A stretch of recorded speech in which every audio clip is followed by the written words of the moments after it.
রিক্সা শ্রমিক সমাজে যখন তখন বিবাহ ভেঙে যায়। রিক্সা শ্রমিকেরা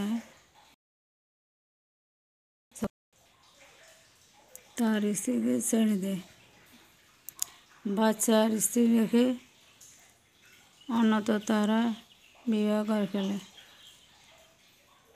বর্তমানে বাংলাদেশে প্রচলিত আইন অনুসারে বিবাহ রেজিস্ট্রি করা বাধ্যতামূলক, কিন্তু রিক্সা শ্রমিক সমাজে বা ভাসমান সমাজে প্রায়শই বিবাহ রেজিস্ট্রি হয় না।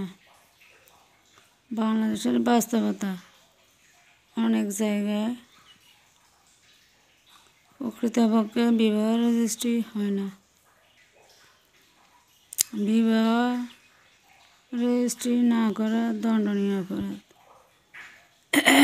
কিন্তু বিবাহ ভাঙার কারণে বা বিচ্ছেদের ফলে এদের সত্যিকার অর্থে কোনো দণ্ড হয়েছে এরকম প্রমাণ আমি দেখতে পাচ্ছি না। এরা গায়ের জোরে বউ ছেড়ে দেয়।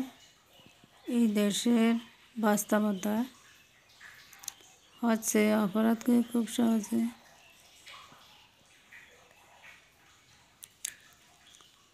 সহজে বাস্তবায়ন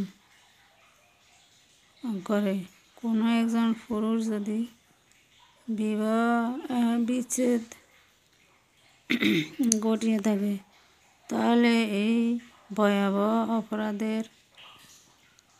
অপরাধের জন্য বাংলাদেশের প্রেক্ষাপটে যে শাস্তি বিদ্যমান আছে তা হাতে গোনা কয়জন পেয়েছে আমার জানা নেই।